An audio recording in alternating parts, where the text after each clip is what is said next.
you can tell as an educator, typically speaking, within the first hour of conversation with a student, you can tell roughly, at least in the beginning, I feel like I can tell if how long it's going to take them to succeed, right, in trading, because everyone's, maybe not how long, everyone's going to be different on the exact timeline, but you can tell based on the questions someone asking, is this a person that is going to put in the work, going to put in the effort, going to try and do that? Because no matter who your educator is, there is no perfect system. Trades are going to fail. That's the way charts move. Things go from uptrends to downtrends. In order to do that, setups have to fail, right? And so there's never going to be a picture perfect strategy out there, but if you have a student that is asking good questions, asking the right things, isn't trying to figure out, can I hold this or that? It's just more actually genuinely inquiring and showing you that you put in that effort.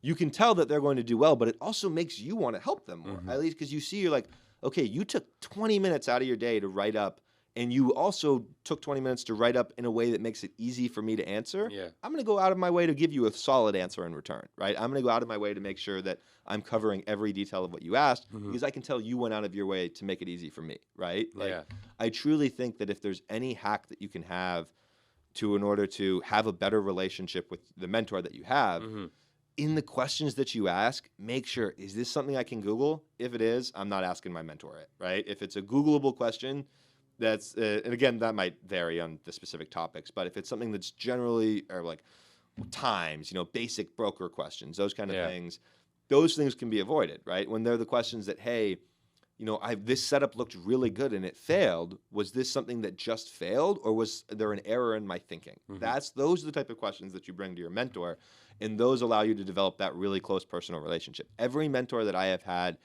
and I've had 7 or 8 of them in various different capacities, whether it be trading, whether it be entrepreneurship, whether it be content creation, every single one of them that I have an amazing relationship with, even though at some points of those, I kind of like broke off from them. And in theory, we shouldn't be close anymore, right? Like there's people that I've worked with before that when I left, I was working for them. And then when I left, people followed me, right? And I took away customers, like all that kind of stuff.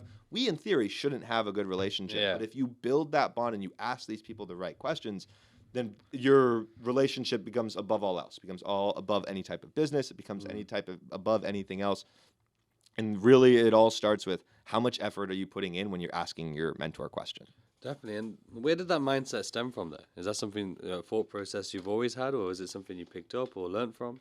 I think that I mentioned I had a great relationship with my dad. My dad and my mom, I have to give them both amazing credit on this. They've both been really good communicators. And as weird as this might sound, I've never thought about it this way until you just mentioned it. But when I was younger, when I was like 13, 14, I had a sister who was 2 years older than me. I would watch her just argue with my parents all the time. So they would just get into fights, teenage, nothing crazy, but teenage rebellious, I want to go out. No, you can't go out. All these kinds of things with my parents. And I'd be sitting back there as the younger child, just kind of watching and learning. And I'd be like, okay, when Annie wants to go out, my sister, when she wants to go out to a party and my parents say no, this is usually how the conversation goes. She says something like this, they respond like this is how she gets, and then they end up getting in a fight.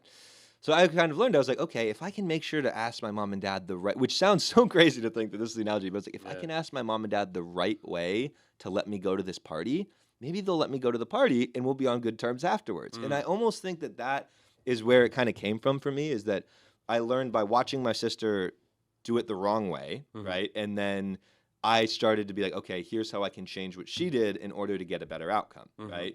And I think that very much came to roll as soon as I was in the Discord world and in the learning world of trading.